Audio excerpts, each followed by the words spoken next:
Hey everyone, welcome back to another Fallout 76 video on the channel. I've been doing some testing in the PTS as well as the live servers to test out some of the changes that have been coming in and been added to the PTS in terms of some of these damage changes that they're talking about. Now the one that I'm focusing on in today's video is all about the combat inhibitors which are inside most robot enemies. There's been a whole bunch of different changes to different enemies throughout the game where they've been changing their weak points, and one of the weak points that was a big one, especially for robots, was the combat inhibitors, as you got a pretty decent bonus to kill them pretty quick, as shown in the footage of the live servers. I tested this out down at Dire Chemical, and the enemies that I tested out on was Robo-Brains, Gutsies, Sentry Bots, and also Protectrons. And in the live servers, I'm not going to lie, these things go down so easily when you aim for the combat inhibitor. Like the Gutsy level 75, I took down with one hit with a critical that did 703 damage.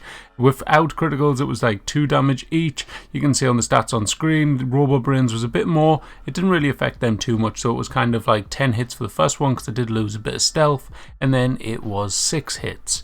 Level 60 Gutsies, they're literally 1 hit, 1 kill when you're in stealth. For me, that was like 418 damage, straight away it died. Like I said, the 75 Gutsies, they take like 2 hits before dying, and Protectrons are a little bit more, they take 3 for a level 60 Protectron. Now, of course, these numbers will differ depending on your build and of course your weapon that you're using and everything like that, but for me these are kind of just like an equal balanced test because I haven't changed my build or anything between the PTS and the live servers, and these are the results that I found when testing this out. Now jumping over to the PTS, you can see that there's been a big difference in damage output when you're aiming for the combat inhibitor. If you aim for anywhere else, it hasn't changed, nothing else is kind of like the multipliers have stayed the same, but the multipliers have changed on the combat inhibitors, which I'll cover more kind of detailed in a moment. When you actually look at the amount of bullets it takes to take these things down though, the Robo-Brain took 16 bullets. The level 60 Gutsy was averaging around 7 bullets. I did get it for 6 bullets on one of the goes. The Sentry Bot was unchanged, which I'll go over a little bit more in a moment.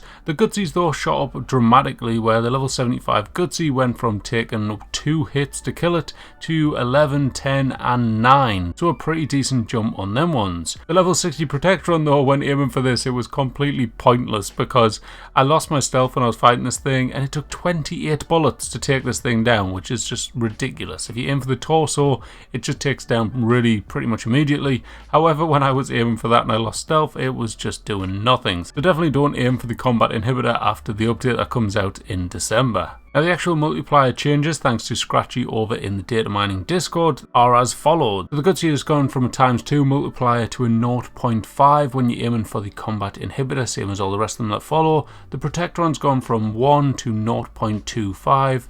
The Robo-Brain has gone from 1 to 0.65, and the Sentry Bot technically hasn't got one. You aim for the fusion core, and they haven't actually changed anything about that. So it is a solid 4 times multiplier in the live servers and the PTS. Let me know what you all think about this though down in the comments below. I think it's quite good that they're kind of playing with the different kind of weak points of enemies and changing how critical hits damage different enemies. So I'm interested to kind of explore this a little bit more and do some more testing. If you want anything testing, drop a comment down below and I'll try and get a video on it as soon as I can. But for now, that is it for this video. So shout out to the Datamine Discord. I'll put a link for them down below where I got a lot of this information from.